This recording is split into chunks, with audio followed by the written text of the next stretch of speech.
Hello everybody and welcome to tonight's coverage of Maconi Setup Shop's Fast Fridays. It's a money race and it's under the lights from iRacing's virtual Daytona International Speedway. And we're glad to have you with us for tonight's coverage here on Maconi Entertainment. Maconi Entertainment is here to bring you action from all types of racing, but in this series, the FLCC and many others. No matter what you're racing, we can bring the action to life. My name is Justin Prince. Alongside of the booth for tonight's coverage is Ron Mons. Our producer this evening is Howie Burrows, as we get set to see who picks up $150 and a 6-foot-tall trophy. A lot to think about when it comes to tonight. It's the ARCA cars being utilized under the lights at Daytona tonight, Ron, which means pack racing for 80 laps and plenty of potential carnage. Yeah, I think carnage is probably going to be the order of the night, JP. We always think of Daytona when we think of chaos breaking on, especially as we get to the end with some high stakes awaiting these racers throughout this race here tonight. I have a feeling that carnage may break out a lot more than we might be expecting it to. So keep an eye on the racers who keep it clean throughout this race, because if you're even there at the end, you may have a very good shot of getting the W. That's going to be part of the key of survival with this type of race. Keep in mind as well when it comes to fuel tanks. It is a full tank, but there are also unlimited tire sets. There is a faster pair if necessary for competitors as well tonight. But few of the notable names that amongst those who have entered tonight's race. Michael Corhan, we've seen a few times pop up in these types of events. Carter Casey's currently top of the board. You also have Jeremy Briggs back once again to compete for the trophy, and several others looking to have some fun here tonight. I know for a lot of these drivers it's going to be key to be able to find some friends, and that's going to be very difficult to find when you have so many entries wanting to get in the show in the first place. Yeah, it's a Jeff Maconi monthly money race, so we're going to have a lot of people looking for not a lot of spots here. So even qualifying has a bit of importance, and the drivers that break through, as we said, lots of stress probably going to be riding on these racers. If there is any combination that brings in stress, it's stock cars at Daytona. Especially under the lights, we're going to see who's going to be able to shine the brightest. We'll see how the lights factor in tonight and how the pressure builds. As the drivers have finished up the qualifying session, we had 37 take times. We'll see how many drivers get taken down with the entry limits here tonight. But the cars are now taking the starting grid. Top 32 are confirmed. Top 30, in fact, from the qualifying session. 32, Jeff Maconi just said, though, on the radio. So Carter Casey is the first of those drivers. Dwayne Corbett will start in second. Matthew Bird will start in third. Greg John in the top 4, with Braxton DeWeese the top 6. Then you page 2. That's where you'll find our next grouping of drivers, because 7th is CJ Erdman, along with Payson Lindsay, Dean Elhert, and Michael Curhan, the top 10 Raw. And then looking right behind, we got Jeremy Briggs, one of our colleagues here at Maconi Entertainment, starting alongside Ethan Holland. Right behind on row number 7, it's going to be Vinny Tigner alongside Thomas Lane Jr. Joseph Tucker will start in 15th. Next to him will be Jason Seams in the number 41 car. It's got to be Dion Berdstorff starting this race in 17th. Rick Spencer Walt alongside in P18. And then looking through, completing the top 20 here in this race will be Brett Tyson alongside Ray Schultz. Behind them, it's going to be these drivers like Brennan McNutt, along with Gavin Schilling. Terry Henry starts 23rd, with Damon Pacheco in 24th position. Down in 25th is Larry Eddy alongside Paul Turner, with Jack Drucker, along with Brian Donahue in 28th. Michael Allen and Jason Anderson, your top 30. And the last two drivers confirmed in the show, Harrison Chandler and Jonathan Ross. Those are your last two to get in the show here tonight, it sounds like. Technically, Jeff Maconi, I think, was 38th. We'll see if he ends up running himself on the track after not putting up a qualifying time. But the serious note, though, is about the details. 80 laps, fixed setups, 1 faster pair, 3 green-white checkers if necessary, your keys to victory, Ron, if you want to get this done? Well, I think the main thing, as we've talked about already, is surviving that chaos, peeking your way through the carnage. Those 3 green-white checkered attempts that we have here can very easily get fully used. Now, one faster pair may get used by a decent chunk of this field. So if you want to try and grab that checkered flag, you gotta make sure that you stay out of other people's trouble. So you gotta manage the mental side of things well in this race too.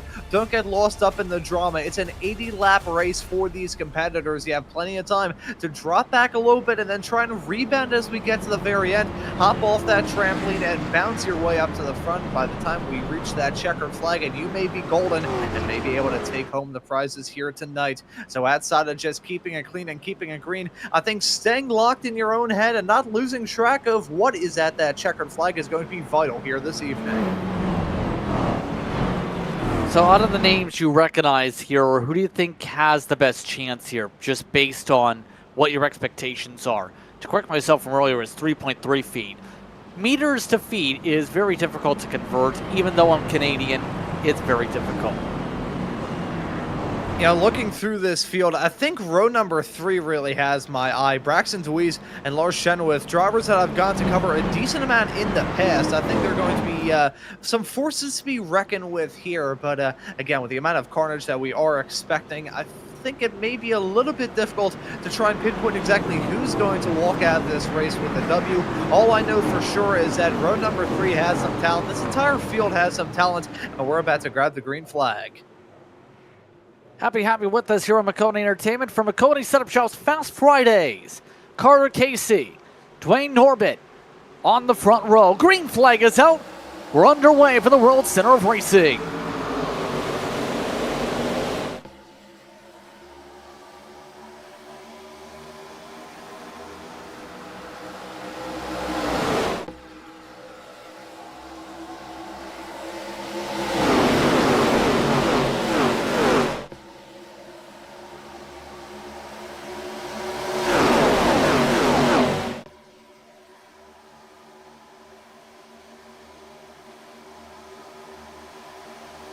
But shuffling down the back straightaway as we enter turn 3. As Lars Chenoweth amongst those, trying to get to the bottom and get to the point. How about that? 3 wide to start things off tonight. Greg John, Payson Lindsay also trying to make things a bit aggressive. As after lap 1, first lead lap, just barely, I think, went to John, maybe Chenoweth, as much of the field is still scattering at the back. Yeah, and they were scattering big time, heading off into the trial. But I think I saw a couple of cars sideways, having to put in some opposite lock to keep it going in the right direction. They keep it clean and green throughout this field as we head our way onto the back straightaway for the second time. But already seeing that 3-wide action up in the front. Keeping on that number 11 car, though, of Lars Chenoweth, a driver who I think one of the last times I got an opportunity to cover him here at Daytona, it was in the past season of the Friday. We have a big pile up. Drivers up on the catch fence. 3-4 wide of incidents as they roll down the hill. CJ Erdman and several others spin, and we're under caution already. At least a third of the field is in it. David Pacheco without a front hood. Jack Drucker is in the grass. Several others destroyed, as that was all with the pitter-pattering we were talking about. Yeah, it's like cooking popcorn. There's only a matter of time before something's got to hop out of the pot, and there you can see it. Drivers piling in. 95, nearly ending up upside down. That car had a lot of airtime as he augured straight into that safer barrier for the second time in the same incident. A big moment heading down to turn number 3. Can't necessarily say it's a surprise, though, JP, can we? No, we can't, especially with what we've seen over the seasons. Brian Donahue, part of the trigger as we were talking about, throwing us under caution for the first time today. Destroyed the suspension, the hit was so hard. See them just trying to lead the outside line with the 3-wide we're just talking about. Melds together with the 41, and that causes carnage, as we talked about. At least 4 drivers running down pit road, at least 2 have had to take a tow here. The rest of the field try to pace around to get the repairs done that were involved in this incident. Not how you want to start things, Ron, but kind of sets the tone for the potential of aggression we'll see tonight. Yeah, it is going to be an aggressive night for all of these racers. They're going to be cutting shapes from the drop of the green through to the fall of the checkered and on every single restart that we're going to have here tonight. I think part of the reason why these incidents may go on, and this is a point that I think we will continue to elaborate on throughout tonight's show, is the fact that this track here at Daytona is not like its usual rival, so to speak, of Talladega. This track is much narrower. The banking is a little bit less. It may only be about a lane and a half narrower, but that small little difference on paper can be a massive difference whenever you're behind the wheel. So keep an eye on that to maybe cause some choking up and drivers stacking up throughout the night.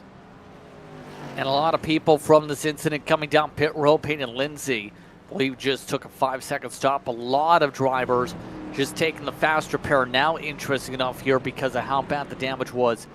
That's going to impact a lot of competitors later on, you'd have to think, when just a vast majority of those who went down took the quick stop. One of the drivers who came down pit road that you're going to have to keep an eye on tonight, Joseph Tucker, who we've seen some aggression out of in recent super speedway events. He's also amongst those in the entry list tonight, down in 19th. Keep an eye on him, I think, because we've seen that ESC driver do well, as the rest of the field will get themselves positioned for the restart next time by.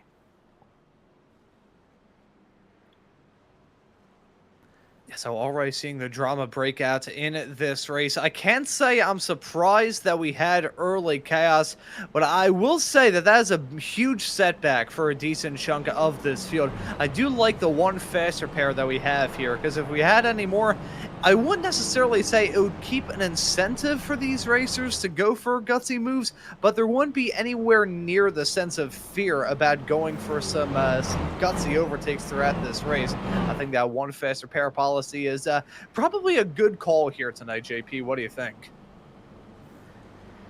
Yeah, possibly here, I think. It's going to get interesting, to say the very least, on the strategy side of things with these cars tonight.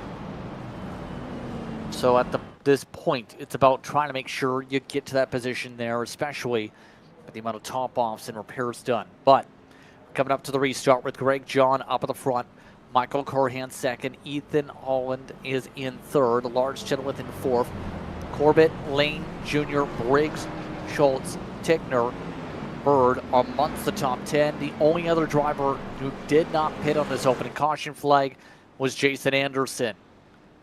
So we'll see how the tone continues to be settled on here. Tonight's SOF, for those curious, is 2,368 for our competitors that were entered. That includes those who did not make the show, keep in mind.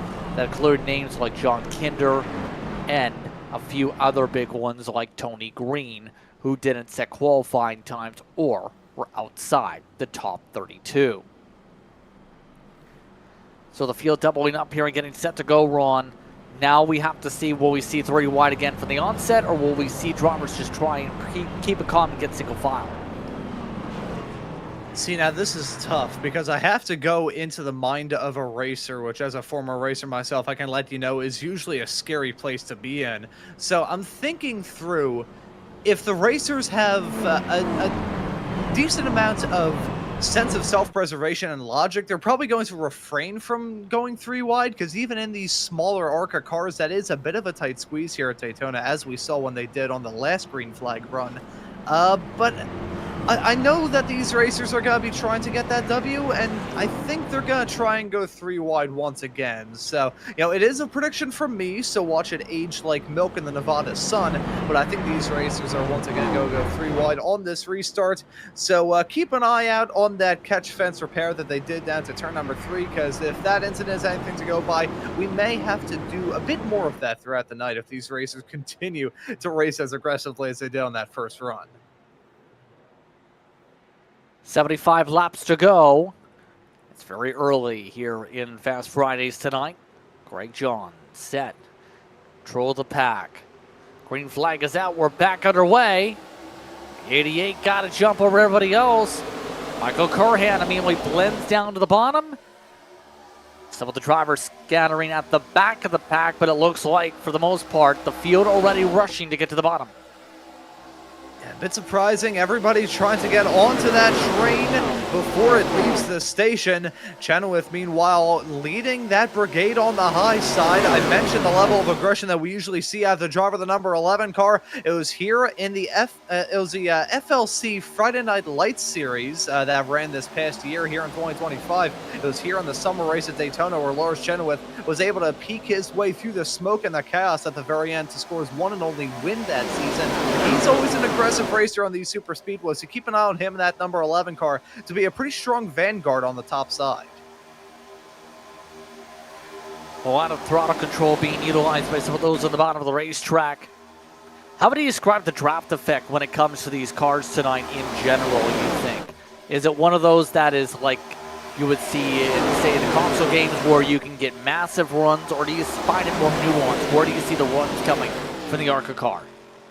Well, you know, I'll be honest and say that this is my first time covering the ARCA cars since the recent updates here on iRacing, breaking into Season 1 of 2026. I know these cars started off being kind of video game-esque. It felt like the draft was oh so strong. You could even feel it on some short tracks as well. Certainly the intermediates. I remember doing a ARCA broadcast at Chicagoland, which was actually the other option of a race to run here. A completely different series, completely different batch of racers. I remember that race being rather wild, so I think the draft is still rather strong in these race cars, as look at the move from Chenoweth cutting down to the bottom.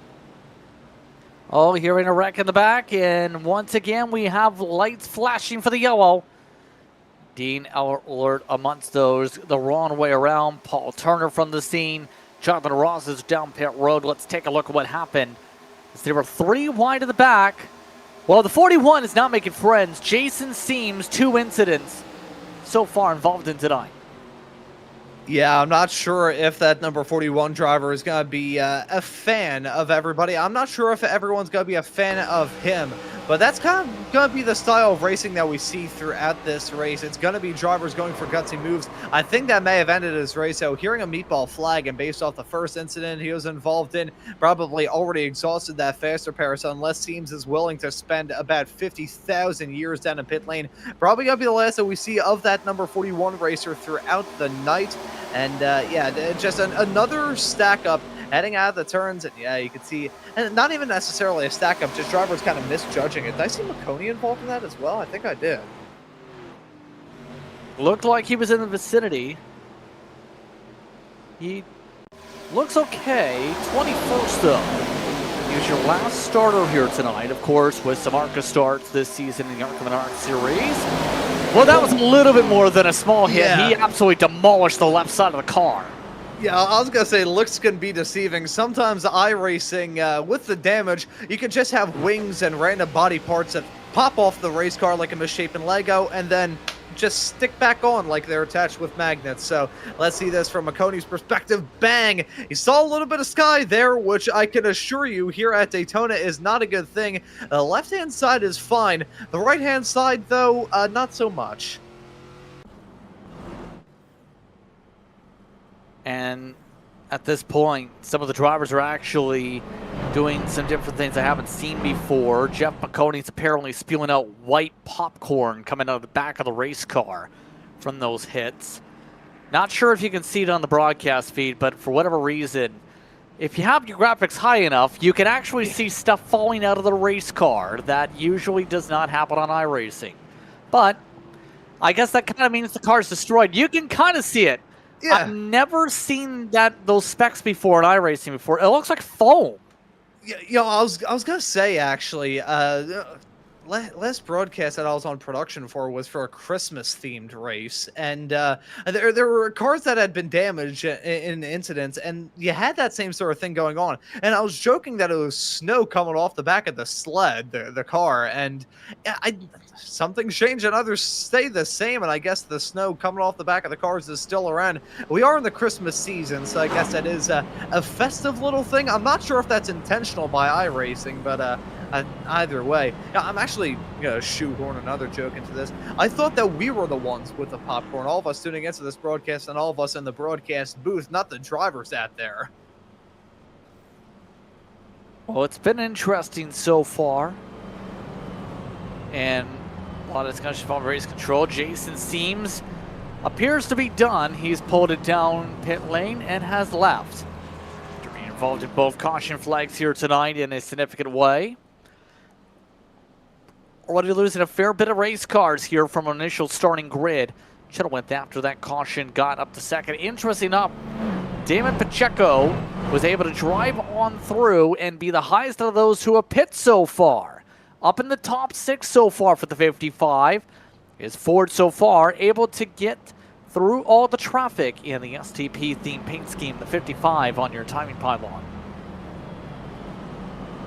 And see, now as we see this second yellow reach its end, we'll be getting a restart sooner rather than later. I wonder how much the pit stops are actually going to affect the finishing order here in this race. Whenever you think of plate racing, you don't usually think of the stuff down pit lane. You think of the stuff at the very closest. You think of the stuff on pit entry whenever drivers have to get woed up from terminal velocity on the apron, and sometimes carnage can break out. Happened in the 2019 Daytona 500. Has happened in many plate races over the years. I wonder how much the pit stops are going to affect this field, though, because if these racers can play it well and kind of run by the seat of their pants, if they can work out a good pit strategy through these yellows, they can come out of this race smelling like a bed of roses. So let's see. So we're coming up to the restart here. It's Holland and Chenoweth, Lane and John, Curran and Pacheco, then Corbin and Schilling are amongst the front 4 rows here. You have Drucker and Briggs also amongst your top 10. Amongst some of the drivers out of the race already seems. Donahue is back in, multiple laps down. Henry is currently out of the race with repairs being done. Jonathan Ross is a DNF, a part of those who entered tonight. Also out is Dean Beersdorf, who is down 33rd out of all the entries here tonight. So we get ready for the restart. The tone's been set pretty easily. But now it gets interesting to see if the field takes the chance to calm down or if they intensify upward once again and continue what's been a rapid pace of destroying race cars. And I gotta say, as much as there's some pretty big prizes on offer for the race winner here in these monthly money races organized by us here at Maconi Entertainment and Maconi Setup Shop every single month, I think the main people that are making the money at the moment are the tow truck drivers. They've already gotten their money's worth. They may be a little bit tired at the end of the night. I think for a lot of the drivers, it's pretty simple. They want to be able to lead. They want to lead all the laps. They want to prove they're dominant and do not want to lose in the final moments to get $150 plus a trophy in their hands. But that's easier said than done, obviously, when it comes to this package, and we've seen that here tonight. Holland ready to control things in the Ford. The Toyota of Chenoweth ready for the launch from the high side as the pace car drops off. Here we go to the restart zone. Earlier launch, but this time both lanes keep up with it. Back underway, Chenoweth really wants this lead for the high side, actually outpowering the 47. Is he going to cut down to the bottom? He will cut down to the bottom. Chenoweth proving that he's quick, he's aggressive, but he doesn't really have any sense of loyalty, and I wonder if that may come back to bite him on the hind end. He's now leading the bottom. Look at the top side, trying to gain some strength in numbers. They have it for now, as let's see the run from John, that number 88 car, trying to make something work on the high side. Will we see another breakaway here up at the front? That's going to be the curious thing as things get chippy on the radio with some of the drivers back in the field getting sorted. All this as well. The side-by-side builds up with John taking the lead up on the outside group, but there is Pacheco. Oh, that was an offset push. He actually damaged the rear end of John's race car and is now coming across the racetrack. Pacheco comes down in front of the field. Pacheco spins off the racetrack. Everybody avoids as Pacheco stays on the apron. The fact that that was only a 2-car incident is an absolute miracle. Doubly so considering we are still green with the field broken up. The last time you saw a super speedway race look anything like this was probably back in the 80s. This is going to be a very interesting stage of this race now. An interesting decision there, to say the very least, but now the rest of the field zips its way through. Schilling is now the leader. This is actually split up the pack because John got absolutely decimated with no front nose from that. Vinny Tigner is now leading the second pack at the moment in a Greg Biffle paint scheme. We'll touch upon that in a split second. Look who's leading, though. The well-known number 8 in the league scene, Braxton DeWeese, to the point. Yeah, DeWeese, a driver that I outlined before we grabbed the green as being one that could shine and impress here under the lights at Daytona. He's holding on to that top spot now, but everybody breaking away. This is going to be the order of the night. No loyalty at all. Everybody is going to be stabbing each other in the back. It's going to look like a mafia movie out there throughout the night. Keep in mind for DeWeese, two-time winner of this type of race before, won it last year when it came to this type of package. We'll see if he's able to do it this time. He's also been able to, in recent weeks, do well in the league scene. 75 wins over the course of the year. Picked up in the past day on his late model side. It's been a strong run as of late if you're the fan of the 8 on track, 19 in sim. But this field split up into 3 packs because of these incidents and all the damaged race cars. It's going to be difficult for the second pack to close on up to this group. Keep in mind, the first group is right now running 47-8. The second pack is going to see DeWeese have problems. DeWeese is on the apron. The 8 is going to lose the pack after a push in the corner from Lane Jr. Yeah, so once again, a bad push causing the field to break up just a teeny tiny bit more. Not nearly as severe as that first incident we saw, mind you, but both of the drivers that I had outlined as being some aggressive racers who'd be trying to do anything to get the W here tonight, it hasn't really worked out well for them. They're sent back, so have a lot of time left to go in this race, but with the field broken up this high, the chances for yellows have decreased a decent amount, so maybe a tougher road ahead for those racers. It's going to be pretty tricky to say the very least. Thomas Lane Jr., though, is the leader as a result of scuffles. He runs in NAS Classic. On some of the league scenes, if you look at the paint scheme for him, just able to dictate the bottom of the racetrack is the key. So far, 16 laps in the stint, including the caution laps. Can really help out the fuel mileage here. You have Joseph Tucker, though, right up into the mix. That car has been able to slice through everything so far tonight. He's been able to pick up big money wins as of late, looking to add to it even more tonight. Was infamous a few weeks ago for his aggression to win in some races. We'll see what Joseph Tucker now does with himself up 13. At this point of the race, everybody's trying to prove that they're in it to win it. You know, it may be 80 laps at Daytona, which is both a long and short amount of time as well. Long when you count in the yellows, short when you just look at it compared to most other races out there. These drivers will be running at 10/10ths for not too long. So you gotta prove yourself to be a force to be reckoned with rather early. So that could be part of the reason why we've seen these racers go for some rather aggressive moves. It'll be another reason why we're starting to see some racers decide to take the opposite approach, lean back on the aggression, and try and make some friends out there on the racetrack so they have some allies if they find themselves in a winning position later on. It's definitely going to be the key, especially with a lot of the swapping going on. We're seeing up the front as drivers test out who wants to lead, who does not here. As you see Anderson take the race lead, there is the conversation too on how to stay in sync here for a lot of these groups. Hearing a crash happen to the back of the field over the radio, there's a lot of shippiness involved with the 94. For Erdman, there's a couple on the apron, in fact. That includes Elhurt, no caution flag. Paul Turner was also involved. Oh, was it another bad bump going on here? Nope, that, yeah, that's pretty self-explanatory. Yeah, That's even... Golly, there was a lot more to that. Yeah, that's that than met the eye. Yeah, John was the second part of that. The first part was the pack imploding. Whoa!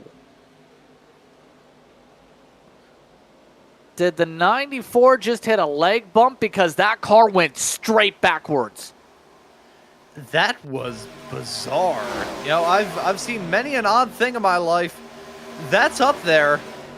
I don't really know what to say if I'm being completely honest. It's amazing. It's taken me about 3 years doing this broadcasting. I've now officially become speechless.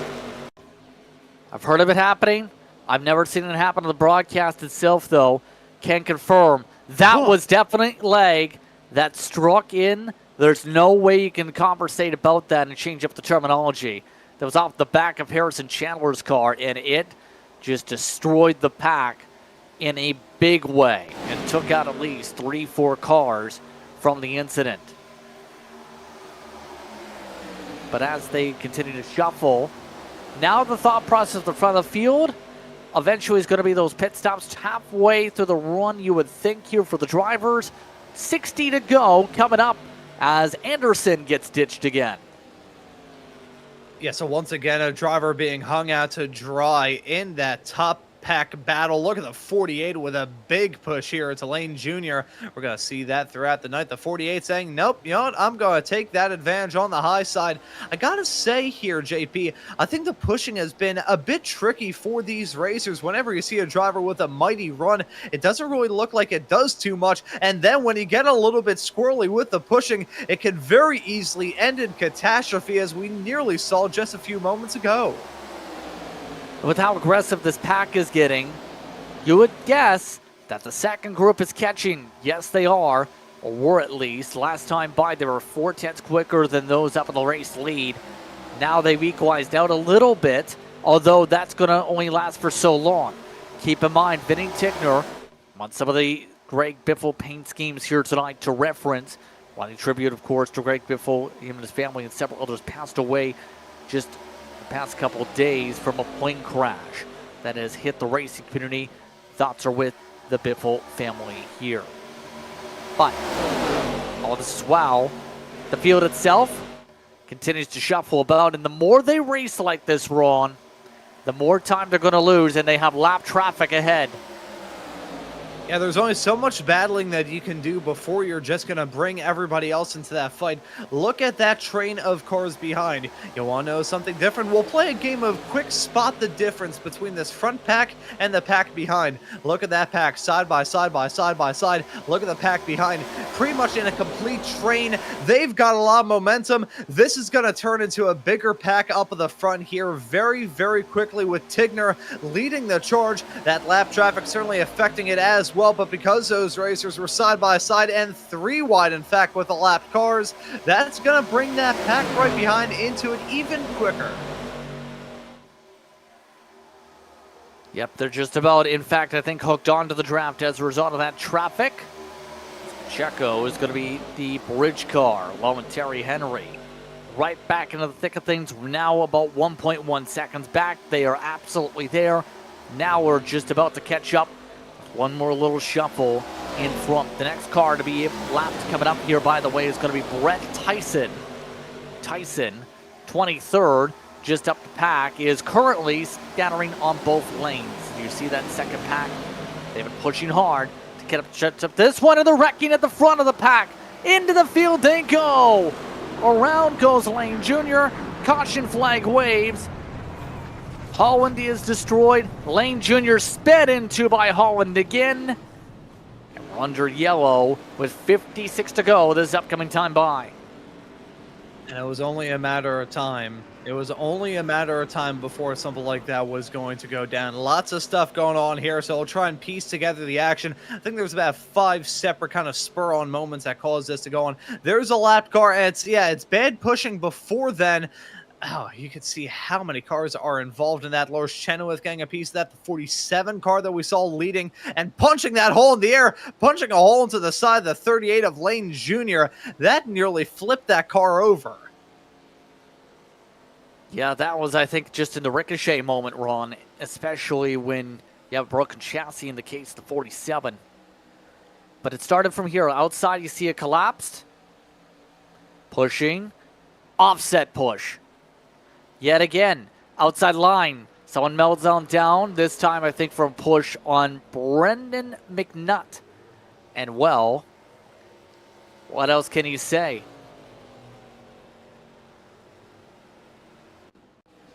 And taking a look at a replay of the drama that went on a little bit earlier on, because there's a lot of stuff going on in the span of a couple of moments, and this is what kind of broke up this pack in the latest green flag run that we had here in this race, following Pacheco. And you can see the 88 right up in front, side by side, battling, kind of crowding him down a little bit. It was a bad bump going on with Chenoweth, and then Pacheco kind of crowding him down to the inside. Lots of stuff playing a factor in all that. I will say the fact that we were able to run a decent amount green after that is truly unbelievable, considering you had the top two cars and a pretty massive battle get spun in front of the field. The fact that didn't lead to a huge pileup and a driver probably ballparking it is amazing.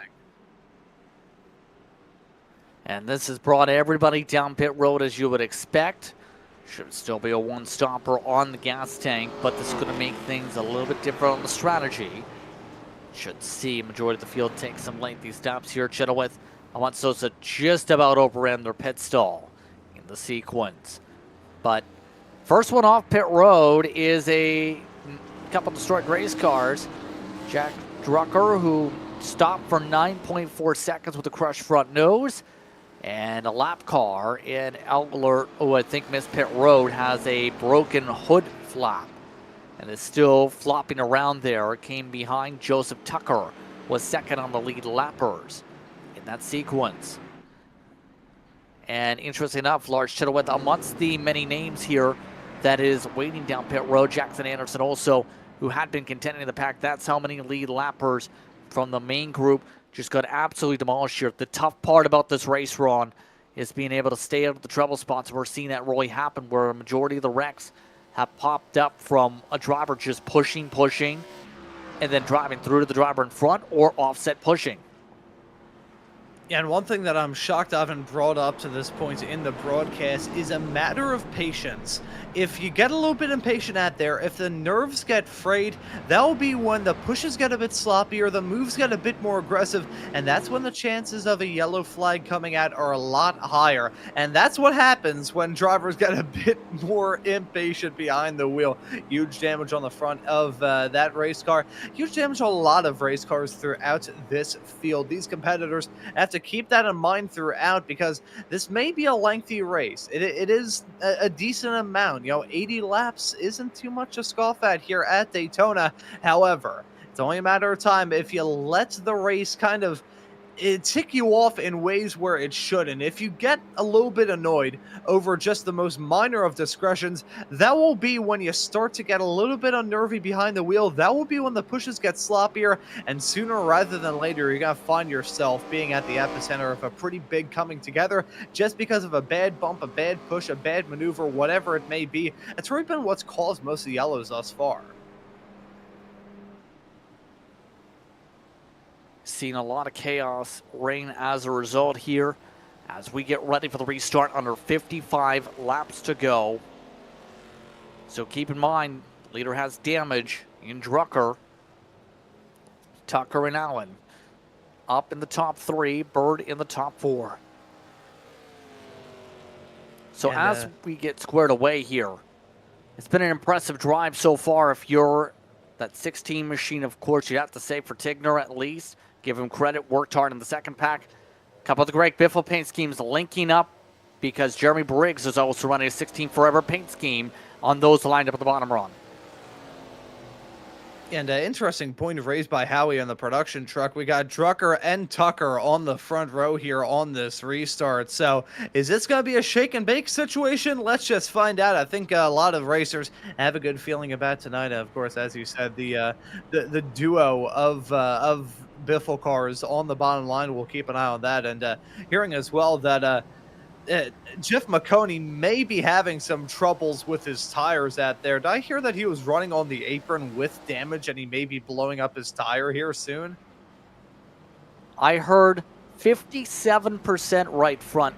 How at Daytona? That's magical, because here's the thing. Tire wear is usually not a big thing. The damage has to be a big factor here. If that's the case, I've never heard of a driver get major tire wear at Daytona. Yeah, that is almost impressive. In fact, the tire is probably going to be worn down to the canvas by the time he comes to the restart. And speaking of, back it away. Drucker gets the launch. Tucker blends down. That was a little bit early on the lane change. Maconi did confirm on the radio it's because of the right front damage. The wheel has been sideways on Maconi's car, so if you're driving it sideways, essentially with suspension damage, that's a good reason. Yeah, no, that would do it every day of the week. I can't even imagine how the force feedback is on Jeff's car. I can imagine it's basically like driving a tin can down a hill. That is, oh. It's scrubbing. It's absolutely got to be scrubbing because right here you see how he's turning right to go left. Hey, that's what Lightning McQueen told us. Yeah, that suspension's destroyed. He's got to get some damage repairs done at some point. But as he sees the fast repair, hopes for the best. Tucker leaves the inside. Drucker's actually doing solid here despite the front nose being caved in here. How long it lasts, we'll have to keep an eye on it. Because you can tell the speed difference is a little bit there, but not enough to pass. They're dead equal in the corner. A little bit of a bobble at the back of the group, but everyone else survives. Everybody keeping it clean and green throughout this field. I think they want another long green flag run, but they're not going to get it if they stick it 3 wide there, right towards the tail end of this pack. That's going to be really close quarter stuff. They keep it going in a straight line, but these racers still tempting fate. I got to say, and this is honest, I'm a little bit surprised that we're seeing this level of aggression continue, even with the major incidents that we've had thus far in this race. That one fast repair would usually act like a bit of a deterrent. I think these racers are mainly just taking it as a challenge. We know how challenging tonight's been for some of the drivers, especially keeping it clean, but our pack features about 19 cars deep at the moment. All the incidents we've seen, drivers are showing McNutt, Maconi have lost touch of the main group out of those on the lead lap at least. The field in its calmest moments yet. So at this point, where's the mindset like if you're a driver knowing how things are going? You know you have to plot and plan for a stop. You know it probably comes with about 20 laps to go. Where do you factor this all in to make sure you know that you need to be able to pace yourself and keep yourself in a good position to set yourself up for that last stop? Yeah, I think the best way I could describe the mindset here is this will particularly apply to the Americans tuning into this broadcast. If you're ever in an area where fireworks are being set off on the 4th of July and you think the fireworks are done, you're basically in that period of time where you think the fireworks are done, but you're also bracing for them to restart in about 15 seconds time. So that's basically what we're at the present moment. We're in, I would say, a temporary hiatus for the chaos going on out there. Once we get a little bit farther along, probably I'd say a little after the halfway mark, which we have still yet to hit here tonight, only on lap 31 on 32 of 80 laps. So we have a lot of racing left to go. These competitors probably just taking this as a time to settle into a groove, catch their breath, and then wait to start covering their ears again when the bombs begin to drop once more. Keep an eye on how this all goes for plenty of these drivers tonight. Drucker, mind you, a name that's popped up if you're a fan of apparently stop motion. It's taken part in some of those types of races over time. It's looked solid so far here tonight, though. Sit's getting the lead. We'll see how long that lasts. Some of the other drivers, though, are starting to feel a little bit of aggression. As you would expect, Chenoweth, he doesn't want to wait. He's going 3 wide and just pulled back. Lane Jr. with the side draft. Not bad, but you can see he got some give and take to be able to leapfrog and take the spot. Nicely done. Yeah, touching on what you just raised there. Lars Chenoweth still being aggressive. He breaks away to be 3 wide once again. Pretty much what Lars Chenoweth is doing here in this race. He's selling everything that he owns, liquidating all of his assets, and spending it all on scratch-off lottery tickets, hoping that he hits it big. Now, will that result in him becoming a millionaire, or will that result in him going bankrupt? Only time will tell. I have a feeling it may be a bit of the latter instead of the former, but hey, if he can make it work, that'd be one heck of a story to keep our eyes on, as he's on the outside of 3 wide racing through 1 and 2. He's been able to get the outside going again. Be able to try and make a charge. Look at some of these blocks. Drucker trying to protect. Chenoweth thought about going middle. Lindsay takes the bottom instead. 47 to go. Now they're racing like it's the last lap yet again. The aggression level went from calm to back ramped up, all because the 11 wants to drive up to the point. Last time in the pit lane, took a quick stop.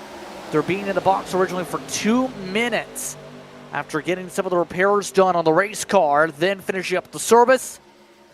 Been able to charge back all the way to second spot. Some of the others are trying to get the third line working yet again, like Lane Jr. Some of these drivers feeling ants in their pants. They want to be able to charge the front. They don't want to be at the edge of the top 10 here. They want to control their fate, because later on it's going to get harder and harder to make these cuts.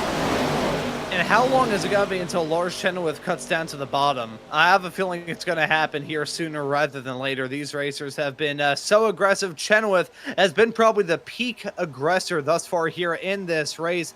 Let's see if he will cut down to the bottom. He's down the midst of 3 wide racing here. This is going to be close. I think he's going to get hung out to dry here. Yes, he is. Yes, indeed. So, as they continue to slice and dice here, going to be the curious part on, will we see Drucker try and block the outside a third time? Seems content down the middle. Lane Jr. is driving on the outside with little help. Now gets some. That experience racing in part of SNM iRacing Motorsports. With the course of his iRacing career, that's included some Sunday races at tracks like Talladega Superspeedway, and now he's utilized the outside to the point. Drucker, I think, just said on the radio that we're being a little bit too aggressive here. Some of the drivers have backed out a bit, like Tucker, who are not liking what they're seeing here. Is this too urgent, what we're seeing here at this point? Now, I think there is definitely an argument to be made that these racers have been cranking that aggression up, and it's not really necessary. We're getting to that halfway mark, which, okay, fair enough if we had a yellow and some prizes to give at the halfway mark, but that pay window doesn't open until the end of lap 80, so these racers really should not be cut in the shapes that they are. I think these drivers have now realized that it's starting to settle off into a bit of a groove. These racers have broken away, are still seeing a little bit of lane hopping, which can cause the chaos and the pandemonium to break out once more. The traffic get oh so close as they head their way out of turn number 4. But I think these racers as a whole, they've realized, hey, why are we doing this? This is not very necessary what we're doing at the current moment. So everybody deciding, you know what, let's settle back into a groove. I think this is a better way to go about this race, instead of just throwing haymakers at each other and punching each other until our knuckles start to bleed. There's the factor that it's fun. There's also the factor of fear of incidents that can also come in. There's also the counterpoint of getting too calm, where you can see there's a thought process here. Some people want the choo-choo train to go on the high side. Some people want the choo-choo train to go on the bottom of the racetrack. And many iRacers don't have the patience like you would see for the NASCAR Cup Series, where you'll have the full field run up against the wall. The outside line choo-choo train can work if you get a lot of drivers willing to do it. Anderson's doing well leading it, despite losing some of the cars, but the bottom still has the numbers here to be able to do that choo-choo train run. Yeah, as we get throughout this race, it's just going to be a matter of which lane has the more dedicated and bigger population. If the top side has more dedication than the bottom, that's going to be fine. They really don't at the moment because two cars just breaking away virtually out of nowhere. I'm still going to say, and this is honest, as much as I have him eyeballed as being a driver who can maybe sneak away from this race with a W, it's going to be checkers or records for Lars Chenoweth. I'm calling it right now. He has been so aggressive through this point of the race. And you know how I said that the drivers were probably maintaining a certain level of aggression, maybe cooling it off a little bit? You could take that, put in a shredder, and put that shredder into a wood chipper because these drivers are proving me wrong at the moment.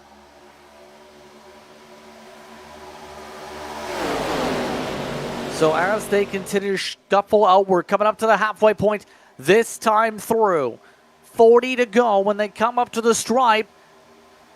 Some of the drivers cut back and forth on the lines as they go. Lindsay continues to want to lead in the Chevy, all while Tucker gets the side draft back. One of the drivers that's been almost a pro when it comes to these super speedway races as of late. Keeping an eye on some of the other names here at this point that have come through. Harrison Chandler, remember, had that leg issue in the Fanboy Designs paint scheme with the Autism Speaks logos on it. The 45, gonna have to be careful, make sure the connection does not have any issues like earlier. That's gotta be a fear. Yeah, that has got to be a big worry that these racers have. I'm sure everybody's had it go on there, as I can't even get the point across with everybody cutting shapes. Oh, he held on to it. Big save, Peyton Lindsay just about cut things off. Harrison Chandler takes it up the middle instead. Joseph Tucker not liking that move, as Payson Lindsay is lucky he didn't take the field with him.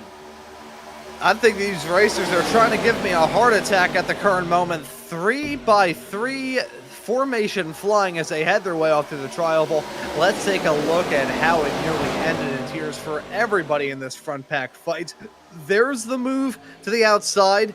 We're going to see a move and a cut down to the inside here soon. The 45 goes. Yeah, that was a block. That was definitely trying to block off the charge, and both of those drivers should be counting their lucky stars that they got away with that. Extremely lucky. That's all you can really say in terms of that. As yet again, outside to inside. Clip of the apron for Anderson. Lane Jr. trying to sidetrack the outside. Everybody getting a little bit sketchy with the runs. We're 17 laps through these stints so far. Couldn't pace laps here. This pack still remaining 19 deep. The only drivers not in the pack are Maconi, McNutt, Holland, Donahue, and Turner. Everybody else is staying tucked up here with how chaotic things are going here.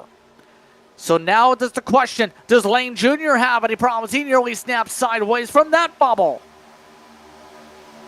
Yeah, I think if we get another bout of 3-wide racing, we're probably going to see another yellow, even before then for that matter, because these racers, they're bringing up the wick of aggression. They're bringing the heat up on the burner lap after lap. And I feel like something has got to break here soon. These racers can't get away with this as long as they do. As you can see, Thomas Lane Jr. with that huge sideways wiggle heading his way down the super stretch. There goes a mix of the car in front of him, slowing up a bit and him trying to wiggle, and then him getting bumped ever so slightly by the 99 car. It looks like they've single fouled out up at the front. Lars Chenoweth has been left out to dry, but I still feel like something's got to snap here soon, because these racers, I can't even say they've been playing with fire. They've basically been playing with a live grenade. And eventually, when it comes to live ammunition, you eventually throw it into your brand new fridge and the fridge blows up. For those who know that reference, thank YouTube Shorts. But in all seriousness, if it does blow up, you have to sprint and run before it goes pop. And you don't want to be around when it goes pop, because usually that is massive destruction when it comes to your field.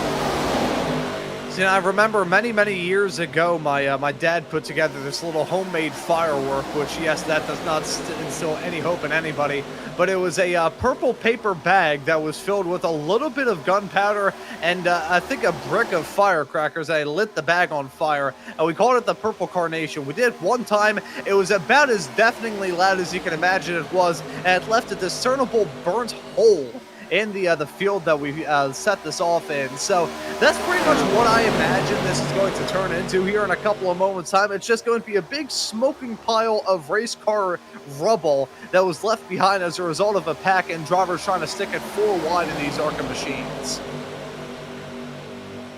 Yeah, you definitely not want a hole in the infield when it comes to Daytona. Let's put it that way.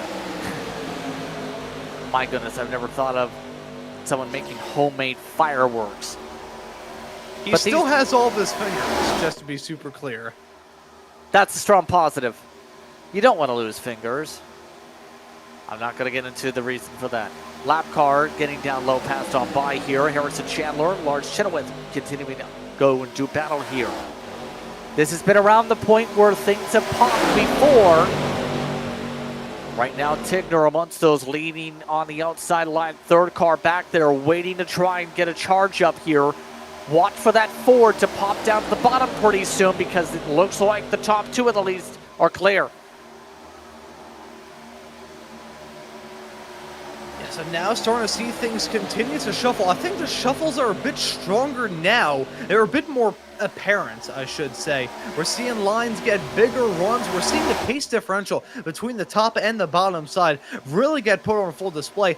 Now, however, as these racers catch up to the lap traffic, only 2 cars, that's McNutt and Maconi on the inside. That may be a bit of a choke point. I said that if they went 3 wide once more, that would probably be where things end in a massive catastrophe. I think they may have to stick at 3 wide here soon with that lap traffic hoving into view.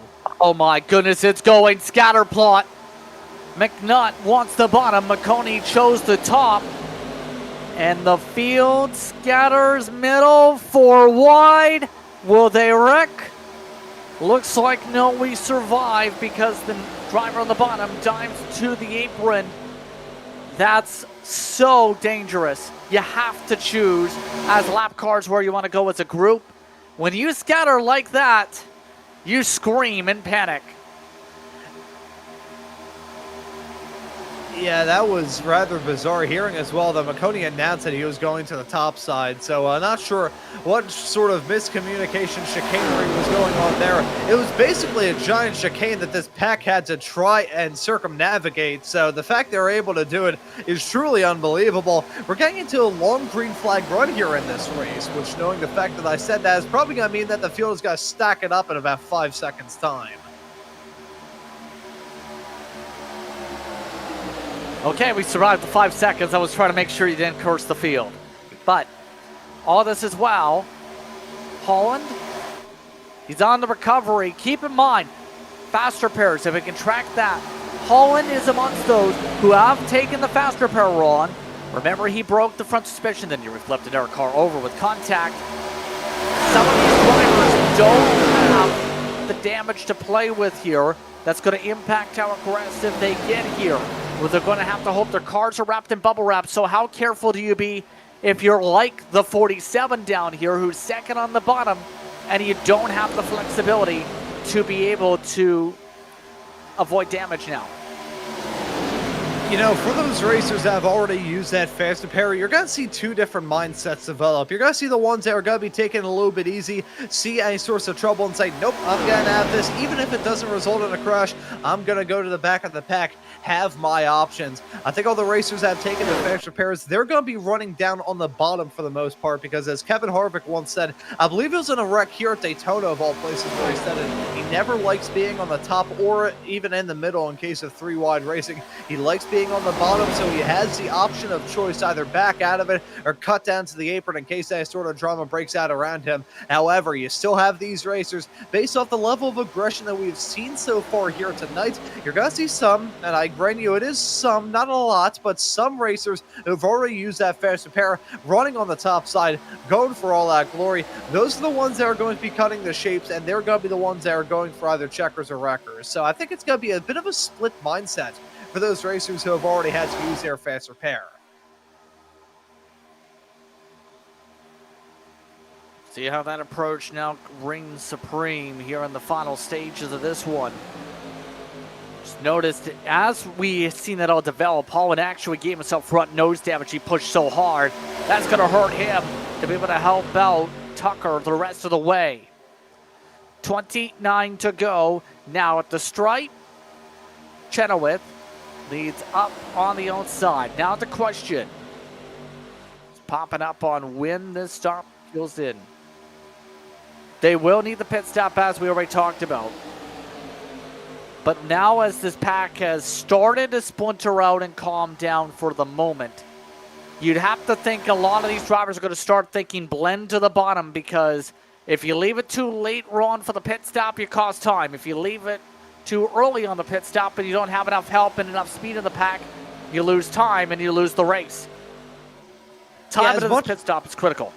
Oh yeah, absolutely. As much as we don't usually think about the pit strategy in a plate race, it can be so vital when you think about pit stops in the wider world of oval racing. I feel like the super speedways offer such a unique kind of game that you have to play with the pit stops. Probably the most terrifying pit entry of them all, having to slow down from terminal velocity, slam on the brakes that are going to be pretty much ice cold, and try and put some load into the tires that are going to be not really familiar and not very happy about running on a flat racetrack. You've got that to worry about. You got to worry about when and where you come down a pit lane, who you're going to be coming down in the pits with. What sort of crowd are you with there? It's like picking out what kind of friends you have in high school. You don't want to end up with a people whose entire personality is the fact they like the construction of various bridges. That's the kind of crowd that I ended up with, and now I watch curling for fun. Say curling? Yes. I mean, what's wrong with curling? I love curling. It's fantastic. But there are people out there who think that I am a very boring individual because I watch curling and listen to jazz, which they may have a point, but at least I do like race cars, so that kind of makes... See, Howie in the production truck gets it. Curling is better than golf. At least curling, you can see the ball. A golf ball is that small on a course that's about 15,000 times the size. Strong feelings. Well, somebody just decided to go for safety to the back. Holland elected to go back. So it looks like Michael Curran apologizing and saying something along those lines. Might have been his fault there in that sequence in the back of the field. So it looks like a couple of the drivers electing to voluntarily lose the pack here, which is a little bit chaotic. As now we're at 25 to go at the stripe. Let's talk about some of the names up here. We know over the years, Jeremy Briggs, for example, we touched upon that name a couple times tonight. Haven't seen him pop up for the communications per se tonight. He's up here. You also throw in the mix as well that we haven't touched upon too much. Michael Allen, he's actually been a constant threat for this past half of the race in the 49 car in Sim. He's actually leading the bottom charge with the push for Tucker. Yeah, I think we're starting to enter a different phase of this race. The aggression is once again bubbling up, but we do have a little bit of concern for these racers as well. They're not just worried about the stuff going on out there on the racetrack. They have to think about the pit stops as well! Here we go again! Contact in the corner. Lane Jr. tries to hold on to it. He does. That was trouble, to say the very least. All from contact door to door. Something happened to Lane Jr. because he just straight up shot up the track. Oh, and the fact they kept that going in a straight line is nothing short of a Christmas miracle. Let's take a look at this. It's a 99-38. Similar situation to what they found themselves involved in either together or separately a decent amount thus far here in this race. They held on to it. The 99 had the big sideways step. The 38 was stuck on the apron. And the fact that he kept that car going in a straight line is unbelievable. Such a large amount of moments here in this race where we've been borderline on having another stack 'em up wreckfest and a big yellow to bring big crash to bring the yellow back out, I should say. We just had another one there, and once again it's just two drivers kind of merging into the same part. Bit of miscommunication going on there and huge damage on the side of the 99. Yeah, and he wasn't happy, let's put it that way, on the radio to the contact. So this pack is split up in half from it. Large Chenoweth still maintains the front with only 3 connect on the outside. Lindsay did stay in the pack. Pace and Lindsay able to close up to that top group. They're reaching more and more lap cars that are cascading. And guess who's up the road? It's the drivers who were out of sync last time. McNutt chose the bottom last time. Maconi chose top. Apron is the call this time. They are in sync this time. No problem. Yep, no worries, no trouble there. Although I will say, and this is honest, I'm definitely biased being up here in the broadcast booth instead behind the wheel. Would have been cool if they formed another chicane, maybe a slightly tighter one, to give these racers even more trouble this time by. I'm kidding, obviously, although that would be very entertaining to see here in the broadcast booth. Nice sportsmanship there, just running onto the apron, giving these racers the best chance that we have to have a clean end to this race. We've been green for quite some time, and now with the pit stops going on, I feel like if this field breaks up too much, we could very well see this race run green through to the end. Hopefully I didn't just jinx it, even though I probably just did. Pit party time. Just got a call from the 92. It's Jason Anderson. Said the window is opening for them. We're 34 laps in. Chenoweth is coming. Several others are ready to dive on down the money stop that could decide this race. The lap cars like Maconi have already taken their service. No repair for Jeff. And the pack has split up for the stop. Oh, it looks smooth for much of the field as the rest of the lead cars zip by. Chenoweth leads them on in. Looks like no spinnies, no speedings. No one really charged at it. Yeah, I think everybody knows that even though these pit stops are going to be vital, you're not going to win or lose a row. Oh, that's a big back up there from Lars Chenoweth. Overshoots his marks a little bit down in pit lane. Not alone, the 24 also misses it. That's Matthew Bird. So multiple drivers making mistakes on pit lane. I was just going to say, you can win the race on pit lane, but he certainly can lose it. I don't think these drivers completely lost it, but they will not give themselves the benefit of the doubt. Larry Eddy with the black flag. That's the way to lose the race. So that's going to cost them as here comes the second wave.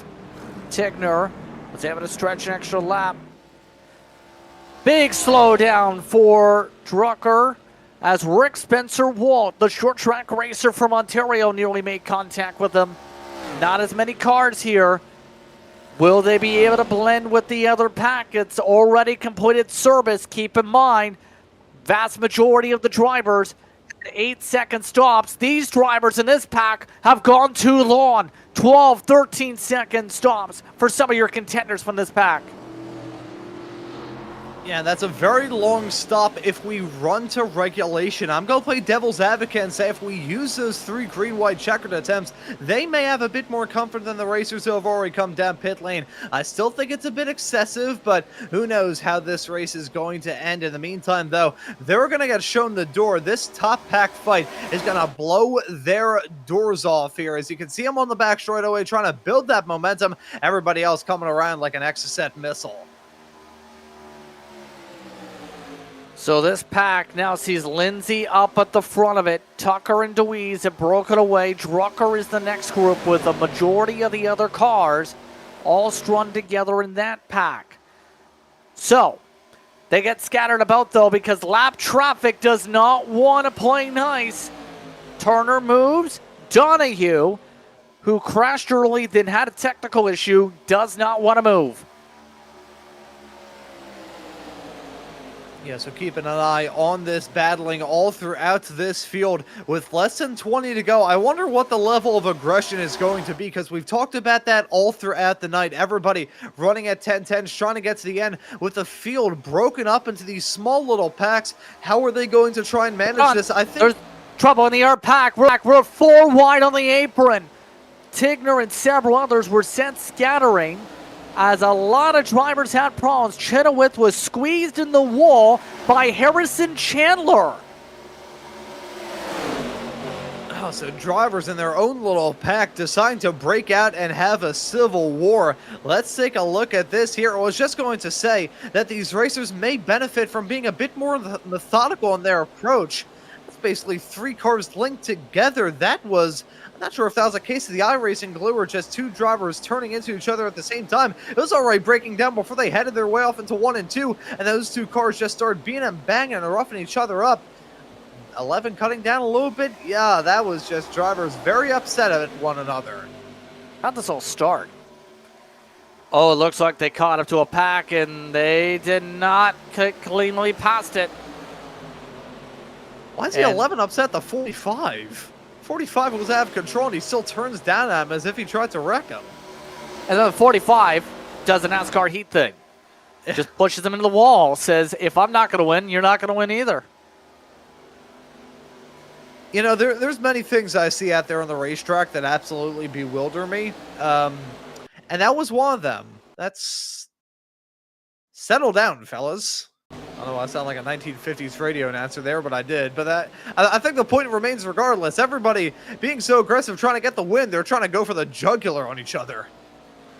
That Ryan Newman paint scheme was part of the reason. That was Matthew Bird that squeezed down a little bit more. And now, if it wasn't for the 35, both at the 45 and the 11 might have actually been okay.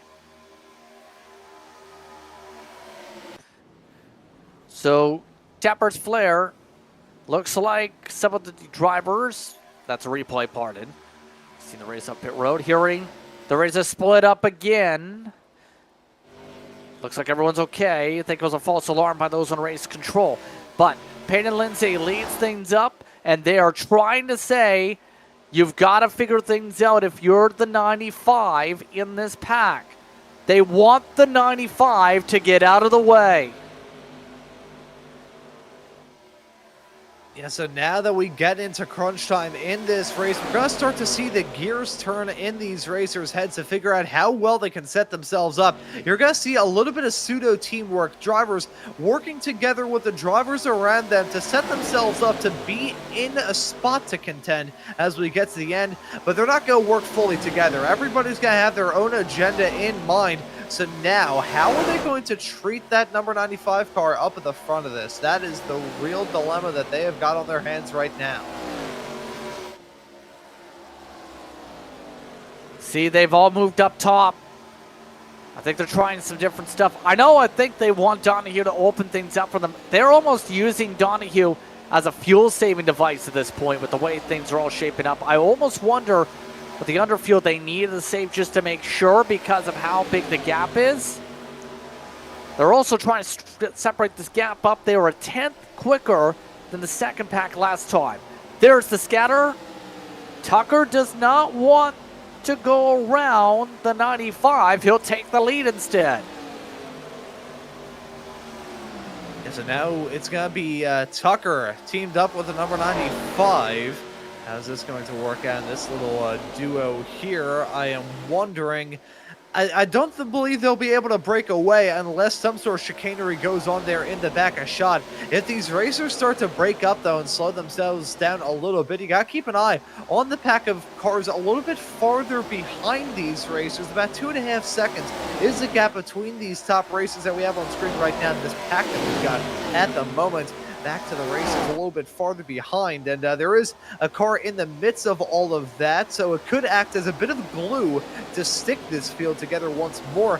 Will we see that? That's a real question that I've got in my head. Will we see a convergence of this field that we have at the front, will we see that trio of cars that we have in the top 3 position, including that lap number 95 car?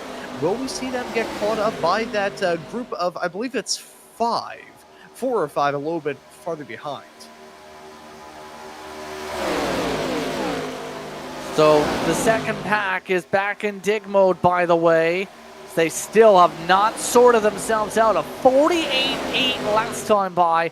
They are getting eaten alive by Dwayne Corbett, by Jack Drucker, by Matthew Bird, by Michael Allen. All because they still have not sorted things out with Donahue. So this now will see them move to the bottom. You know who's still in this conversation is Crazy DeWeese, who was amongst those shuffled to the mid pack earlier on. Here, Ron, keep an eye on that 8. That Ford wants win 76 on the year.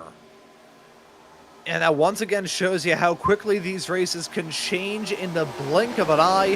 One point it's looking good, another point it's looking sour, and then it can rebound once more. With 12 laps left to go, we're going to start to see these racers turn up the whip again. Nearly saw the 5 and the 95 there in the back. A shot come to blows. Thought that was going to be a potential coming together. And all of that shuffling, it's created a smaller gap between these top 3 overall and the drivers farther in the back. Now about 1.3 seconds. If they catch up a little bit more, we could very well see that field pick up a second win, pick up the runner's win, and find themselves involved in this battle. I don't think these top 3 should rest on their laurels a little bit too much. I think they should go into these final few laps fully expecting that's not going to be just them battling for the W. So to shape this up, we're coming up to 10 laps to go. It's Joseph Tucker in the race lead. Then you have Peyton Lindsay in second, Braxton DeWeese in the top 3, Dwayne Corbin in 4th, Drucker, Bird, and Allen are amongst those up front as well. They've now caught up on the bottom of the racetrack. That's why the bottom is fanning out. They ditch Lindsay. Tucker blocks off the bottom. Donahue moved down with them as well. Corbett catches up and the bump trap is on. Ethan Holland is also laps down in this group. Now, where do the runs take him is the question. Lindsay thinking big picture. Does he get the pushes he needs? The drivers on the outside behind him are lap cars who are not playing nice. Yeah, and those lap cars going to play a huge factor in this as well. I wonder how they're going to try and do this. They may have their own personal biases in this battle, and if you're a driver battling for a top spot and a lap car is picking sides, that there's no more frustrating and frankly infuriating feeling in the world seeing the 8 of Braxton DeWeese blink in and out. The aliens have come among us here at Daytona as there's nearly a coming together right behind. Saw that with the, I believe it was a 47 and the 5 touching. Yeah, a little bit of a checkup as a result of that, splintered up the line. Drucker is the only lead lapper going to run up the high side for the time being. Lindsay seems to want to go again. Does he feel comfortable with the move is the question. The lap cars are choosing the bottom, it looks like, up the racetrack. So now, do you block off this outside line? That's the huge question. Donahue thought about it. Here comes the outside force anyway with the traffic. Yeah, at this point, some of these racers are going to have to make their bed and see how well they want to lie in it come time for the very end. Or you got to pick the top side, you got to pick the bottom, or you got to try and play both ends against the middle, make some enemies in the process. The 8 dives down to the bottom. That's going to be Tucker remaining in tow. So Braxton DeWeese now at the bottom, holding on to the race lead. The 55 there of Tucker holding on to that top spot on the high side. Let's see who's going to win out on this drag race. Answer is outside. Joseph Tucker on the high groove. They zip by Jeremy Briggs. He stays at the bottom in the SpongeBob paint scheme. Coming to 7 laps to go. Know that Elliott Sauer Esports machine knows to be the Pied Piper here. We've seen him play hard defensive in races before. Does he do it again here? Looking to play the outside. Drucker doesn't want to play games with that move. He goes up to the race lead again. Oh, as you can see, a big bump going on there. These racers are playing with fire with these bumps. We saw how many incidents throughout this race already have come down because of bad bumps. We're going to get that more and more. These racers cranking up the aggression, maybe getting a little bit frustrated behind the wheel as well. These racers are rapidly approaching the danger zone. 6 to go when they pop up to the line. Drucker still trying to get the side draft. How impactful will those side drafts be here late? Seen a decent pull from the outside off the corners as you would expect when it comes to Daytona. There's the run he needed, Drucker needed for the lead. 3 lap cars behind him with 6 laps to go, coming up to 5 next time by. Remember, the 56 still has that damage to the front nose to factor in potentially. Check that, they've cleaned it up. It looks like he's more comfortable with those lap cars here, Ron.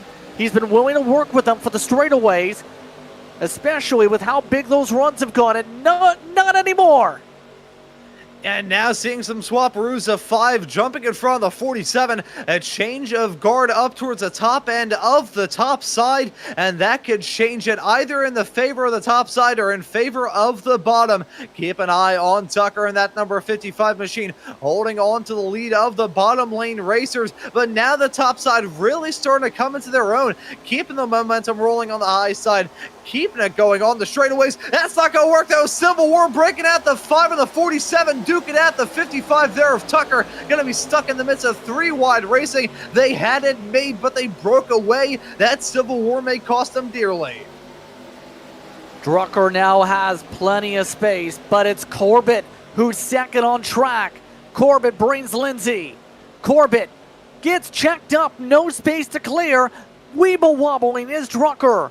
Here comes Tucker and Deweese up the middle as they get by Donahue. They shuffle them out. Corbett goes for the race lead on the bottom. Coming up to 4 to go. The 9 trying to get a side draft. Doesn't have any help. Gets pushed below the apron.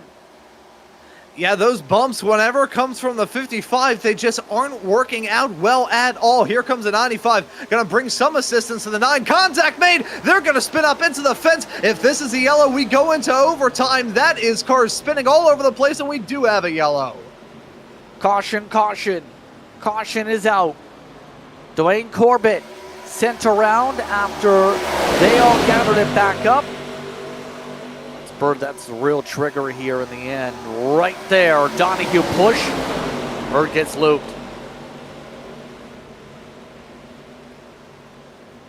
I felt like something was going to break sooner rather than later there, JP. I'm going to be completely honest. Even as we got to the end, the racers didn't seem comfortable at all with any position that they were in. As soon as I saw that 9 slow down and how much of a run the 95 had, just can't really bump drift too well here in these ARCA cars. Completely flat bumpers on the front and the back. Doesn't really respond too well with a smooth bump. There was a contact. The 9 nearly gets sent off into the apron, heading into the tri-oval, and then coming out of it with that checkup. The 95 coming in out of nowhere. Yeah, that's... I'll tell you this, and this is honest, those lap cars have probably been more aggressive than the drivers actually battling for the win. That green-white checker territory from this point forward. So this is going to be fun, to say the least, potentially here. Remember, if we get to the white flag, it's a race to the checkers. If we get a caution before the white flag, re-rack them and stack up. 3 green-white checkered attempts are available here tonight in this one. So it's going to be the question if we get to the white flag. That's been the easy part, it seems, tonight. No major stack-ups off the restarts. It's been the issue after a couple laps, and we know how some of these blocks are going to have to come into play. We might see drivers go scissor blocking, trying to cut their way back and forth. See, now as we get to the end of this, with the blocking and the aggressive maneuvers certainly prevalent out there on the racetrack, I would not be shocked at all if we go farther along with more green-white checkered attempts later on here tonight. I wonder who are the racers who came down pit lane and spent the most amount of time in the ponds? Are any of them running on the lead lap? If those racers who had the longer stops, filling up the most with fuel, if we go to 3 green, white, checkered attempts, if we run as far into this race as we can, how many of them are going to be golden for fuel? Already seeing some drivers break away, come down pit lane, including Braxton DeWeese. That's big. A couple drivers, I think, playing it safe here, making sure they have no damage, and better yet, making sure they are good to go on gas possibly. This is going to kick them as far back as 10th for the upcoming restart. As a result, DeWeese, can't confirm, took a quick pit stop, about 5 seconds, maybe a little top off at best. And they're saying, you see on the pit stop, 4 seconds for Corbett, near 10 seconds for Tigner, who was actually one of those who went the farthest on the pit stop stints for the lead pack. You know who's up here in all the craziness that we haven't mentioned all night? Rick Spencer-Walt. He's moved up into 5th position here, Ron. We haven't seen the 6-in sim all night. He usually runs a 31 car in real life when it comes to his late model racing. And he's been one of the drivers that's been here almost every single time for Fast Fridays. Hasn't been in the conversation for a win in a while. He joins the fight late. Yeah, and as we have said throughout the night, JP, to finish first you have to finish. If you can be there at the very end, you can have a very good shot of getting the W. He hasn't been the one going for the most flashy, outrageous, and gutsy moves, but look where he is. He's in P5, and we're coming to a restart soon. So that's the kind of strategy you got to run at Daytona. Never mind going for the outrageous moves. It's cool to see on the broadcast, and if you want to give yourself some more airtime, that is a pretty foolproof strategy of going about that. But if you want to get the win, and you want to do it in the least stressful way, that's the way to do it. Do it like Spencer-Walt has, because this, if he can make his way up into that top spot at the very end, this would probably be the biggest comeback that we've seen in quite some time here in Fast Fridays. We just haven't talked about it that much, and look where he is now. So the field's ready to go for the green-white checkered. Coming up to 1 to green. Drucker is up front. Lindsay second. Tucker and Allen the top 4. Spencer-Walt in 5th. Michael Curhan, who is also a past winner of this event. It's been a while since we've seen him up at the front for a W in a super speedway race like this. He's in 6th. Ray Schultz is down in 7th. Carter Casey, since his incident's been quietly in the main pack, in 8th.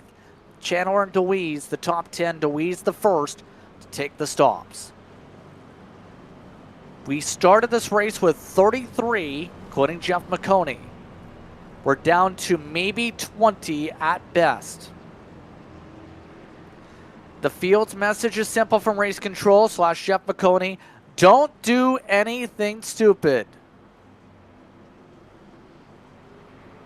And that's a fairly straightforward message. The real question is, how well will that be received? I don't think it's anybody going for something stupid. It's just drivers going for some really aggressive maneuvers. Everybody knows what's at risk. And hey, considering that we aren't too far away from Christmas, I think some of these racers may be looking for a little bit of a gift in the mail from Santa Claus, and a nice little bit of money to get their own Christmas presents as well. So this could be an increased level of aggression considering we are running in the holiday season. That'll be the main word on this restart, as it has been throughout the night: aggression. The fun is about to crackle away. Who gets some Christmas celebrations early here? Again, the race winner tonight, $150 cash plus a 1 meter tall trophy. If that driver is based outside the United States, it's up to $300 as well. That's going to be important if you're Rick Spencer-Walt to add yourself a good, what would be near 400 plus Canadian day. Drucker, Lindsay, ready on the front row. Oh, the outside line was offset. Not lined up 1-0 up there. Green flag is out. 2 laps to go on Fast Friday. Look at the block. Drucker holds off the outside. They move down to the middle. Allen moves down to the bottom. Here comes Curhan up the middle, passing 3 cars. Oh, and he's now got cut down to the bottom in that number 42 car, leaving the 56 of Drucker out to dry there. They got to make us that white flag, though. I think that's the target that everybody is looking to hit. 3 wide racing, nearly fanning out to 4 wide. Oh, that's a big wiggle from the 56. That's going to check him up into 3. Lindsay gets a shot. Here comes Tucker on the bumper. If we get the white flag as a race to the checker, Drucker leads the bottom. Curhan sees the block attempt from the 56. White flag is out. Whoa. Final time around. Lindsay goes high side. Drucker wasn't able to cover it off. Tucker goes in the push. Here comes the outside. Lindsay gets help from Harrison Chandler to the point. Oh, but I have a good feeling about Lindsay here. They're going to be running on that top side with a bad bump going on there. The 55, I had a bad feeling about it. That car's been giving bad bumps all night as they wreck big time on the backstretch. It's not done yet. They're able to all hold on. DeWeese going to the bottom. Squeeze to the edge of the apron. Chandler wasn't able to cover off DeWeese. Was it too early? A side trap from Chandler. Side by side behind. Here comes the help. Ray Schultz bounces over. They all wreck. Harrison Chandler comes out of 4 and will take Fast Fridays from Daytona over Lindsay. What in the world just happened? That was so fanned out as we got to the end with everybody wrecking on that last lap. That was just a matter of survival there, frankly. And let's take a look at this. Follow that number 45 car in the perspective of this. I was going to say that I had a feeling about Lindsay doing well just because of the fact that the 55 and the 56, the 55, frankly, had been supplying bad bumps throughout the night that I knew something was going to go wrong.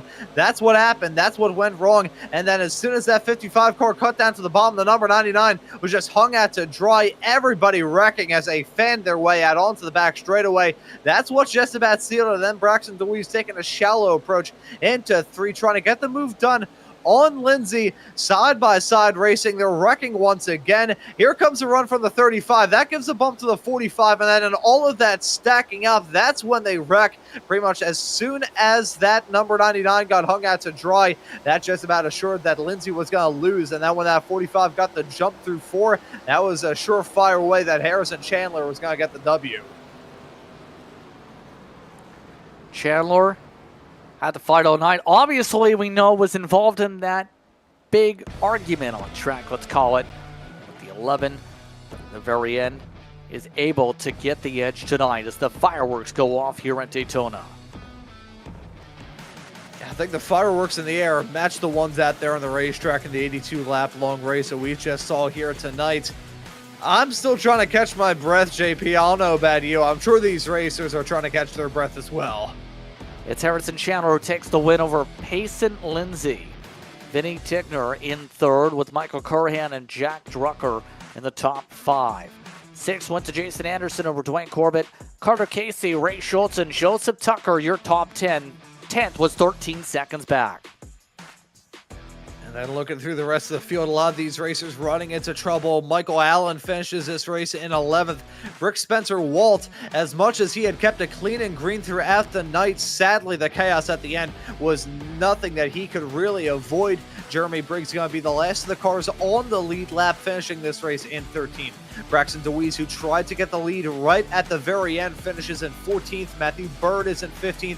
But it's Paul Turner in P16, Brian Donahue in 17th, Ethan Holland in P18, Brendan McNutt in P19. Jeffrey Maconi completes your top 23 laps down at the very end. Brett Tyson finishes in 21st. Lars Chenoweth in 22nd. He actually came down pit lane right before we had that final yellow, so not sure what the deal was for him. He may have left the race early trying to get to another league race, but either way, he finishes this race in 22nd. Thomas Lane Jr. in 23rd. Larry Eddy in 24th. Terry Henry in 25th. Gavin Schilling in P26. It's Damon Pacheco in P27. Dean Elhart in 28th, CJ Erdman in 29th, Greg John in 30th, and just a few more drivers left to go through here. It's Jason Steems and Jonathan Ross. Everybody did not qualify for the race. So that's how it finishes here at Daytona for the December monthly money race, the final monthly money race here on Maconi Entertainment for the year of 2025. Saw a lot of racing action, saw lots of chaos, but I think that may have been the best race that we had all year. So we have some drivers standing on by. As we wait for the top three, we do have Jeff Maconi. Jeff, you managed to almost blow a tire at Daytona, it sounds like. So outside of that, how would you describe the positives here tonight for you? Well, I learned that sometimes it is worth it to take the faster pair. It's always a gamble. I got caught in an early wreck, like lap 20. I had nowhere to go, and he shot back across the track, and it smashed the right front. And so I was like, okay, it's like 8 minutes of damage, but it's all repairable. And there's going to be a bunch of cautions. I can get about 2 minutes fixed per caution. So if there's 4 cautions from lap 15 to lap 80 in a super speedway race, I'll be fine. And there was one single caution from that point, or 2 cautions from that point on, and I got half of it fixed. But yeah, the right front tire was dragging. I was topping out at about 165, and so I probably should have taken the fast repair earlier, but I thought there would be more chaos, so apparently not.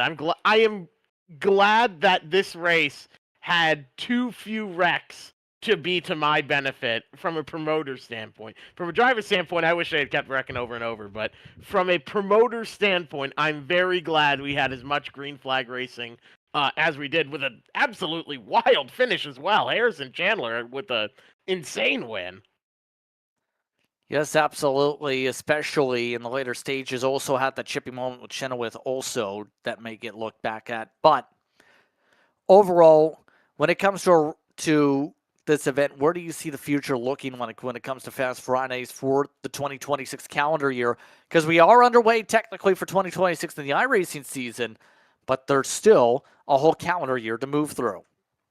There sure is. I will probably reevaluate on when and how we run these. Usually every year we revamp the format. I'm going to be incredibly busy next year, so if it's one of those things that can't really work and make sense, then we'll figure something out. But I love running these monthly events. They're so much fun. I think a lot of people that come out really enjoy them as well. So it'll be around in some capacity, but we also may be shifting focus to some of the boot camp races that we do. That's what we call them, the boot camp races, and maybe putting a prize on those as well. I have no idea, but yeah, definitely a lot of fun with these races every month this year, and next year we'll see how it shakes out. We always re-look at the format and make these races the best that they can be, but the fact that we just had a 50 lap run in ARCA cars at Daytona at a super speedway on iRacing is pretty impressive. So shout out to all the drivers involved. That was a lot of fun.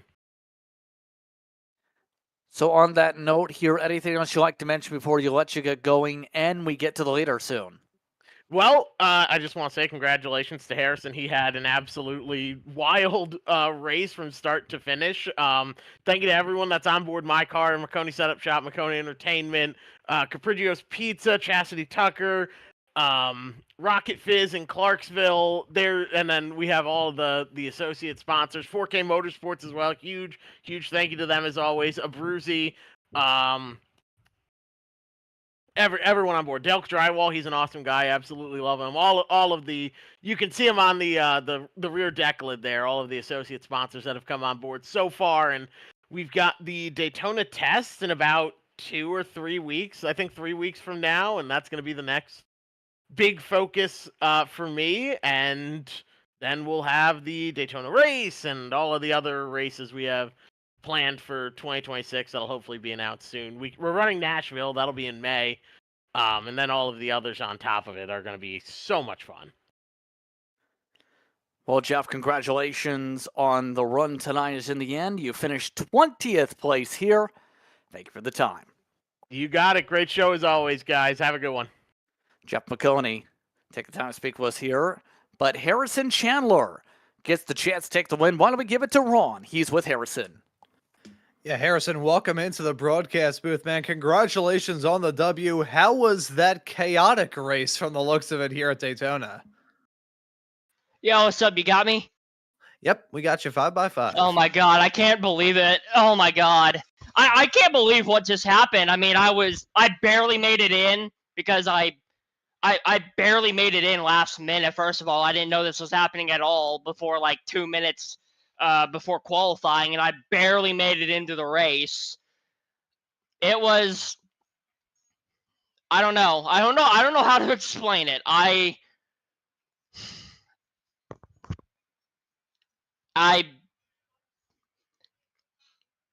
Wild. I did my dangdest.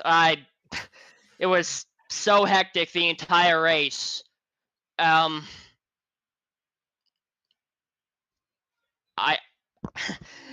and I had the perfect yellow. I didn't know if I should have pit.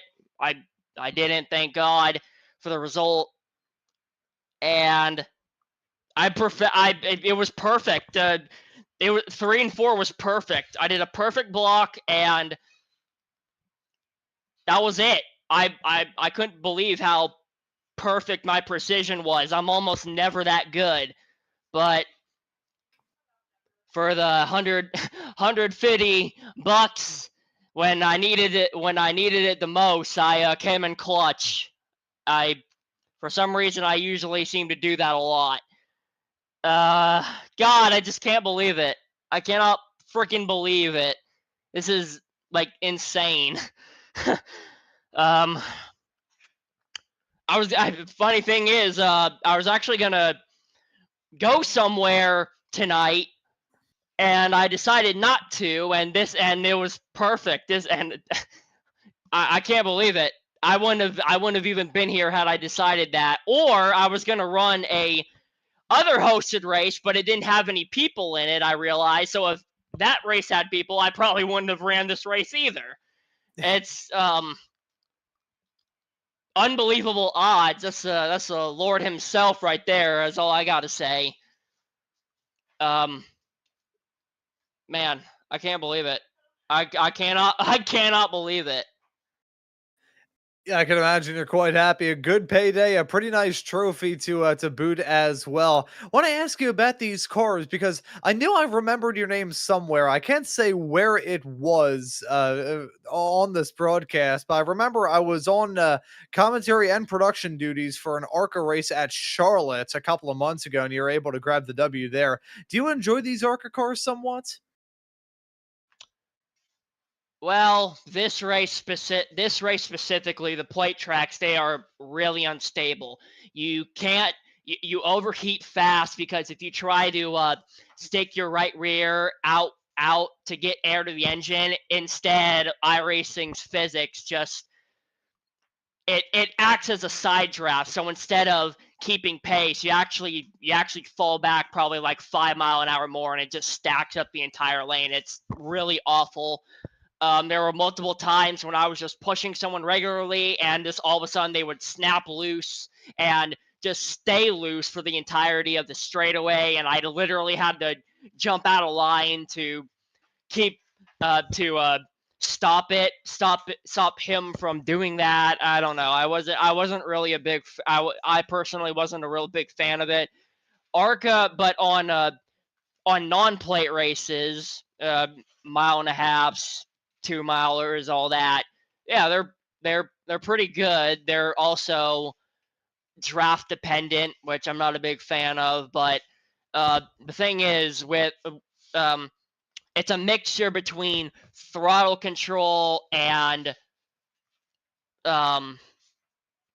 getting the car woed up while also staying in the throttle. It does not steer that well when you have no throttle input, but whenever you're in the throttle, it turns really, really well. So it's a mixture between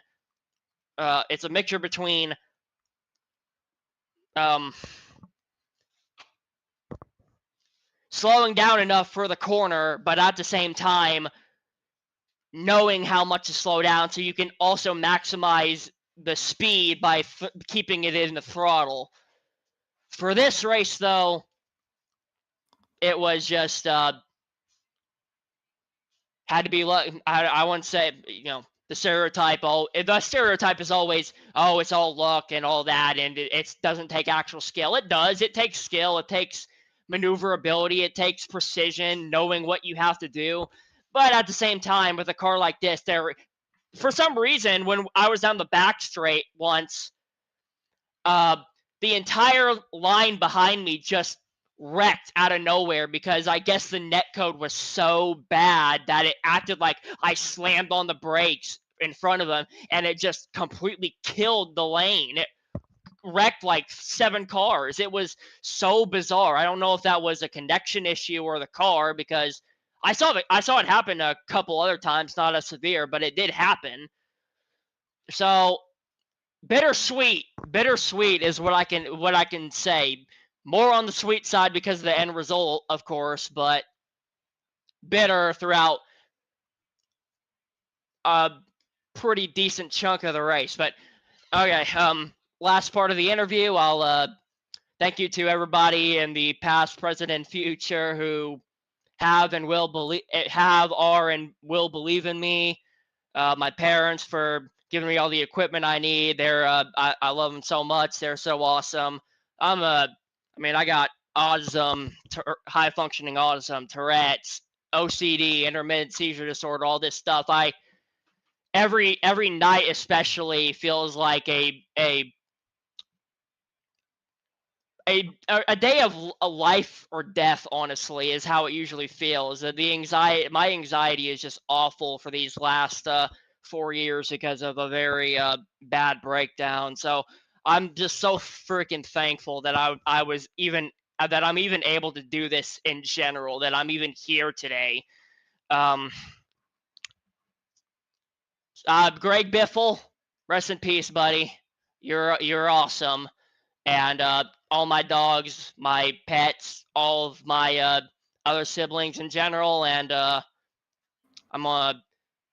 I've been talking for like probably over 5 minutes now, but I'm like, if there's something that I'm gonna think of afterwards I didn't say, it's gonna really bug me afterwards, but I'll leave it there, man. It's a great race. Thanks for the broadcast. Thank y'all for tuning in. This is just awesome. I cannot believe this happened.